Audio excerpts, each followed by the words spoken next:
हरे कृष्णा। राधे राधे। सभी भक्तों को सादर प्रणाम। आप सभी भक्तों का दिन मंगलमय हो। भगवान श्री कृष्ण की कृपा सदा सर्वदा आप सभी के जीवन पर बनी रहे। भक्तों, आज के इस वीडियो में आप रसपान करेंगे श्रीमद् भगवद गीता के राज विद्या राजगुह योग नामक 9वें अध्याय की कथा। श्री भगवान ने कहा, हे अर्जुन, अब मैं तुझ ईर्ष्या न करने वाले के लिए इस परम गोपनीय ज्ञान को अनुभव सहित कहता हूँ, जिसको जानकर तू इस दुख रूपी संसार से मुक्त हो सकेगा। यह ज्ञान सभी विद्याओं का राजा, सभी गोपनीयों से भी अति गोपनीय, परम पवित्र, परम श्रेष्ठ है। यह ज्ञान धर्म के अनुसार सुखपूर्वक कर्तव्य कर्म के द्वारा अविनाशी परमात्मा का प्रत्यक्ष अनुभव कराने वाला है। हे परंतप, इस धर्म के प्रति श्रद्धा न रखने वाले मनुष्य मुझे न प्राप्त होकर जन्म मृत्यु रूपी मार्ग से इस संसार में आते जाते रहते हैं। मेरे कारण ही यह सारा संसार दिखाई देता है और मैं इस संपूर्ण जगत में अदृश्य शक्ति रूप में सभी जगह स्थित हूँ। सभी प्राणी मुझ में ही स्थित हैं, परंतु मैं उनमें स्थित नहीं हूँ। हे अर्जुन, यह मेरी ऐश्वर्य पूर्ण योग शक्ति को देख। यह संपूर्ण सृष्टि मुझ में कभी स्थित नहीं रहती, फिर भी मैं सभी प्राणियों का पालन पोषण करने वाला हूँ और सभी प्राणियों में शक्ति रूप में स्थित हूँ। परंतु मेरी आत्मा सभी प्राणियों में स्थित नहीं रहती, क्योंकि मैं ही सृष्टि का मूल कारण हूँ। जिस प्रकार सभी जगह बहने वाली महान वायु सदैव आकाश में स्थित रहती है, उसी प्रकार सभी प्राणी मुझ में स्थित रहते हैं। हे कुंती पुत्र, कल्प के अंत में सभी प्राणी मेरी प्रकृति यानी इच्छा शक्ति में प्रवेश करके विलीन हो जाते हैं और अगले कल्प के आरंभ में उनको अपनी इच्छा शक्ति से फिर उत्पन्न करता हूँ। 84 लाख योनियों में सभी प्राणी अपनी इच्छा शक्ति के कारण बार बार मेरी इच्छा शक्ति से विलीन और उत्पन्न होते रहते हैं। ये सभी पूर्ण रूप से स्वतः ही मेरी इच्छा शक्ति के अधीन होते हैं। हे धनंजय, ये सभी कर्म मुझे बांध नहीं पाते, क्योंकि मैं उन कार्यों में बिना किसी फल की इच्छा से उदासीन भाव में स्थित रहता हूँ। हे कुंती पुत्र, मेरी अध्यक्षता में मेरी भौतिक प्रकृति सभी चर तथा अचर स्थित जीव उत्पन्न और विनिष्ट करती रहती है। इसी कारण से यह संसार परिवर्तनशील है। मूर्ख मनुष्य मुझे अपने ही समान निकृष्ट शरीर आधार होने वाला समझते हैं, इसलिए यह सभी जीवात्माओं का परम ईश्वर वाले मेरे स्वभाव को नहीं समझ पाते हैं। ऐसे मनुष्य कभी न पूर्ण होने वाली आशा में, कभी न पूर्ण होने वाले कर्मों में और कभी न प्राप्त होने वाले ज्ञान में विशेष रूप से मोहग्रस्त हुए मेरी मोहने वाली भौतिक प्रकृति की ओर आकृष्ट होकर निश्चित रूप से राक्षसी वृत्ति और आसुरी स्वभाव धारण किए रहते हैं। हे प्रथा पुत्र, मोह से मुक्त हुए महापुरुष दैवीय स्वभाव को धारण करके मेरी शरण ग्रहण करते हैं और मुझको सभी जीवात्माओं का उद्गम जानकर अनन्य भाव से मुझ अविनाशी का स्मरण करते हैं। हे महापुरुष, दृढ़ संकल्प से प्रयत्न करके निरंतर मेरे नाम और महिमा का गुणगान करते हैं और सदैव मेरी भक्ति में स्थित होकर मुझे बार बार प्रणाम करते हुए मेरी पूजा करते हैं। कुछ मनुष्य ज्ञान के अनुशीलन द्वारा यज्ञ करके, कुछ मनुष्य मुझे एक ही तत्व जानकर, कुछ मनुष्य अलग अलग तत्व जानकर अनेक विधियों से निश्चित रूप से मेरे विश्व स्वरूप की ही पूजा करते हैं। हे अर्जुन, मैं ही वैदिक कर्म कांड को जानने वाला हूँ, मैं ही यज्ञ हूँ, मैं ही पितरों को दिए जाने वाला तर्पण, मैं ही जड़ी बूटी रूप में औषधि, मैं ही मंत्र हूँ, मैं ही घृत हूँ, मैं ही अग्नि हूँ और मैं ही हवन में दी जाने वाली आहुति हूँ। इस संपूर्ण ब्रह्मांड का मैं ही पालन करने वाला पिता हूँ, मैं ही उत्पन्न करने वाली माता हूँ, मैं ही मूल स्रोत दादा हूँ, मैं ही इसे धारण करने वाला हूँ, मैं ही पवित्र करने वाला ओंकार शब्द से जानने योग्य हूँ, मैं ही ऋग्वेद, सामवेद और यजुर्वेद हूँ, मैं ही सभी को प्राप्त होने वाला परम लक्ष्य हूँ, मैं ही सभी का भरण पोषण करने वाला हूँ, मैं ही सभी का स्वामी हूँ, मैं ही सभी के अच्छे बुरे कर्मों को देखने वाला हूँ, मैं ही सभी का परम धाम हूँ, मैं ही सभी की शरण स्थली हूँ, मैं ही सभी से प्रेम करने वाला घनिष्ठ मित्र हूँ, मैं ही सृष्टि को उत्पन्न करने वाला हूँ, मैं ही सृष्टि का संहार करने वाला हूँ, मैं ही सभी का स्थिर आधार हूँ, मैं ही सभी को आश्रय देने वाला हूँ और मैं ही सभी का अविनाशी कारण हूँ। हे अर्जुन, मैं ही शूर रूप में तप कर जल को भाप रूप में रोककर वारिस रूप में उत्पन्न होता हूँ। मैं ही निश्चित रूप से अमर तत्व हूँ, मैं ही मृत तत्व हूँ, मैं ही सत्य रूप में तत्व हूँ और मैं ही असत रूप में पदार्थ हूँ। जो मनुष्य तीनों वेदों के अनुसार यज्ञों के द्वारा मेरी पूजा करके सभी पापों से पवित्र होकर सोम रस को पीने वालों के स्वर्ग लोकों की प्राप्ति के लिए प्रार्थना करते हैं, वह मनुष्य अपने पुण्यों के फल स्वरूप इंद्रलोक में जन्म को प्राप्त होकर स्वर्ग में देवी देवताओं वाले सुख को भोगते हैं। वह जीवात्मा उस विशाल स्वर्ग लोक के सुखों का भोग करके पुण्य फलों के समाप्त होने पर इस मृत्यु लोक में पुनः जन्म को प्राप्त होते हैं।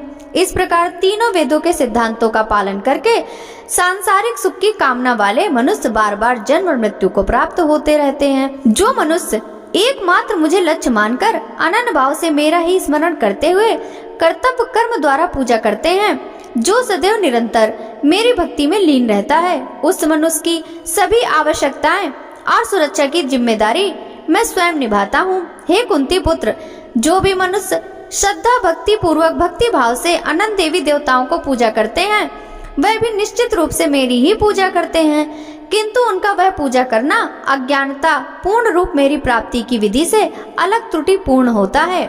मैं ही निश्चित रूप से समस्त यज्ञों का भोग करने वाला हूँ और मैं ही स्वामी हूँ, परंतु वह मनुष्य मेरे वास्तविक स्वरूप को तत्व से नहीं जानते, इसलिए वह कामनाओं के कारण पुनर्जन्म को प्राप्त होते हैं। जो मनुष्य देवताओं की पूजा करते हैं वह देवताओं को प्राप्त होते हैं, जो अपने पूर्वजों की पूजा करते हैं वह पूर्वजों को प्राप्त होते हैं, जो भूतों की पूजा करते हैं वह उन भूतों के कुल को प्राप्त होते हैं, परंतु जो मनुष्य मेरी पूजा करते हैं वह मुझे ही प्राप्त होते हैं। जो मनुष्य एक पत्ता, एक फूल, एक फल, थोड़ा सा जल और कुछ भी निष्काम भक्ति भाव से अर्पित करता है, उस शुद्ध भक्त का निष्काम भक्ति भाव से अर्पित किया हुआ सभी कुछ मैं स्वीकार करता हूँ।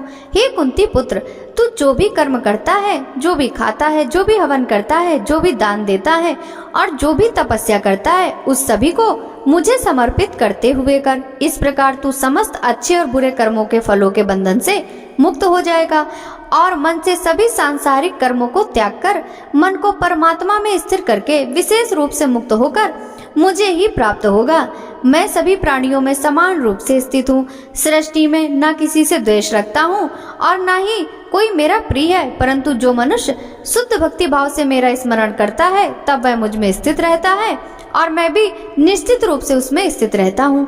यदि कोई भी अत्यंत दुराचारी मनुष्य अनन्य भाव से मेरा निरंतर स्मरण करता है तो वह निश्चित रूप से ही साधु समझना चाहिए, क्योंकि वह संपूर्ण रूप से मेरी भक्ति में ही स्थित है। हे अर्जुन, वह शीघ्र ही मन में शुद्ध होकर धर्म का आचरण करता हुआ चिरस्थायी परम शांति को प्राप्त होता है। इसलिए तू निश्चिंत होकर घोषित कर दे कि मेरा भक्त कभी नष्ट नहीं होता है। हे प्रथा पुत्र, स्त्री, वैश्य, शूद्र, अन्य किसी भी निम्न योनि में उत्पन्न होने वाले मनुष्य हो, वह भी मेरी शरण ग्रहण करके मेरे परम धाम को ही प्राप्त होते हैं। तो फिर पुण्यात्मा ब्राह्मणों, भक्तों और राजर्षि, क्षत्रियों का तो कहना ही क्या है। इसलिए तू क्षण में नष्ट होने वाले दुख से भरे हुए इस जीवन में निरंतर मेरा ही स्मरण कर। हे अर्जुन, तू मुझ में ही मन को स्थिर कर, मेरा ही भक्त बन, मेरी ही पूजा कर और मुझे ही प्रणाम कर। इस प्रकार अपने मन को मुझ परमात्मा में पूर्ण रूप से स्थिर करके मेरी शरण होकर तू निश्चित रूप से मुझे ही प्राप्त होगा। इस प्रकार उपनिषद, राज विद्या, ब्रह्म विद्या और योग शास्त्र रूप श्रीमद् भगवद गीता के श्री कृष्ण अर्जुन संवाद में राज विद्या योग नामक 9वां अध्याय संपूर्ण हुआ। भक्तों, अब सुनिए श्रीमद् भगवद गीता के 9वें अध्याय का महात्म्य। भगवान शिव कहते हैं, पार्वती, अब मैं आदर पूर्वक 9वें अध्याय के महात्म्य का वर्णन करूंगा, तुम स्थिर होकर सुनो। नर्मदा के तट पर महिष्मती नाम की एक नगरी है। वहाँ माधव नाम के एक ब्राह्मण रहते थे, जो वेद वेदांगों के तत्वज्ञ और समय समय पर आने वाले अतिथियों के प्रेमी थे। उन्होंने विद्या के द्वारा बहुत सा धन कमाकर एक महान यज्ञ का अनुष्ठान आरंभ किया। उस यज्ञ में बलि देने के लिए एक बकरा मंगाया गया।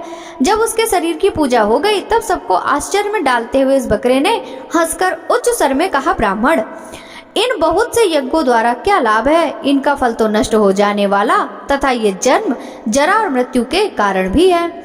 यह सब करने पर भी मेरी तो वर्तमान दशा है, इसे देख लो। बकरे के इस अत्यंत कौतूहलजनक वचन को सुनकर यज्ञ मंडप में रहने वाले सभी लोग बहुत विस्मित हुए। तब वे यजमान ब्राह्मण हाथ जोड़कर अपलक नेत्रों से देखते हुए बकरे को प्रणाम करके आदर के साथ पूछने लगे। ब्राह्मण बोले, आप किस जाति के थे, आपका स्वभाव और आचरण कैसा था तथा जिस कर्म से आपको बकरे की योनि प्राप्त हुई, यह सब मुझे बताइए। बकरा बोला, ब्राह्मण, मैं पूर्व जन्म में ब्राह्मणों के अत्यंत निर्मल कुल में उत्पन्न हुआ था, समस्त यज्ञों का अनुष्ठान करने वाला और वेद विद्या में प्रवीण था। एक दिन मेरी स्त्री ने भगवती दुर्गा की भक्ति से विनम्र होकर अपने बालक के रोग की शांति के लिए बलि देने के निमित्त मुझसे एक बकरा मांगा। तत्पश्चात जब चंडिका के मंदिर में वह बकरा मारा जाने लगा, उस समय उसकी माता ने मुझे शाप दिया, ओ ब्राह्मणों में नीच पापी, तू मेरे बच्चे का वध करना चाहता है, इसलिए तू भी बकरे की योनि में जन्म लेगा। द्विज श्रेष्ठ, तब कालवश मृत्यु को प्राप्त होकर मैं बकरा हुआ। यद्यपि मैं पशु योनि में पड़ा हूँ, तो भी मुझे अपने पूर्व जन्मों का स्मरण बना हुआ है। ब्राह्मण, यदि आपको सुनने की उत्कंठा हो तो मैं एक और भी आश्चर्य की बात बताता हूँ। कुरुक्षेत्र नामक एक नगर है जो मोक्ष प्रदान करने वाला है। महाचंद्र शर्मा नाम का एक सूर्यवंशी राजा राज्य करते थे। जब एक समय सूर्य ग्रहण लगा था, राजा ने बड़ी श्रद्धा के साथ काल पुरुष का दान करने की तैयारी की। उन्होंने वेद वेदांगों के पारगामी एक विद्वान ब्राह्मण को बुलवाया और पुरोहित के साथ वे तीर्थ के पावन जल से स्नान करने को चले गए और 2 वस्त्र धारण किए। फिर पवित्र और प्रसन्न चित्त होकर उन्होंने श्वेत चंदन लगाया और बगल में खड़े हुए पुरोहित का हाथ पकड़कर मनुष्य से घिरे हुए अपने स्थान पर लौट आए। आने पर राजा ने यथोचित विधि से भक्ति पूर्वक ब्राह्मण को काल पुरुष का दान किया। काल पुरुष का हृदय चीरकर उसमें से एक पापात्मा चांडाल प्रकट हुआ। फिर थोड़ी देर के बाद निंदा भी चांडाली का रूप धारण करके काल पुरुष के शरीर से निकली और ब्राह्मण के पास आ गई। इस प्रकार चांडालों की वह जोड़ी आंखें लाल किए निकली और ब्राह्मण के शरीर में हठात प्रवेश करने लगी। ब्राह्मण मन ही मन गीता के 9वें अध्याय का जप करते थे और चुपचाप यह सब कौतुक देखने लगे। ब्राह्मण के अंतःकरण में भगवान गोविंद शयन करते थे, वे उन्हीं का ध्यान करने लगे। ब्राह्मण ने गीता के 9वें अध्याय का जप करते हुए अपने भगवान का ध्यान किया। उस समय गीता के अक्षरों में प्रकट हुए विष्णु दूतों द्वारा पीड़ित होकर वे दोनों चांडाल भाग चले। उनका उद्योग निष्फल हो गया। इस प्रकार इस घटना को प्रत्यक्ष देखकर राजा के नेत्र आश्चर्य से चकित हो उठे। उन्होंने ब्राह्मण से पूछा, विप्रवर, इस भयंकर आपत्ति को आपने कैसे पार किया? आप किस मंत्र का जप तथा किस देवता का स्मरण कर रहे हैं? वह पुरुष तथा स्त्री कौन थी? वे दोनों कैसे उपस्थित हुए? फिर वे शांत कैसे हो गए? यह सब मुझे बताइए। ब्राह्मण ने कहा, राजन, चांडाल का रूप धारण करके भयंकर पाप ही प्रकट हुआ था। वह स्त्री निंदा की साक्षात मूर्ति थी। मैं इन दोनों को ऐसा ही समझता हूँ। उस समय मैं गीता के 9वें अध्याय के मंत्रों की माला जपता था। उसी का महात्मा है कि सारा संकट दूर हो गया। महीपते, मैं नित्य ही गीता के 9वें अध्याय का जप करता हूँ। उसी के प्रभाव से ग्रह जनित आपत्तियों के पार हो सका हूँ। यह सुनकर राजा ने उसी ब्राह्मण से गीता के 9वें अध्याय का अभ्यास किया। फिर वे दोनों ही परम शांति को प्राप्त हो गए। यह कथा सुनकर ब्राह्मण ने बकरे को बंधन से मुक्त कर दिया और गीता के 9वें अध्याय के अभ्यास से परम गति को प्राप्त किया। भक्तों, श्रीमद् भगवद गीता का 9वां अध्याय संपूर्ण हुआ। सभी भक्तों को कथा पसंद आई हो तो वीडियो को लाइक कीजिएगा। राधे राधे।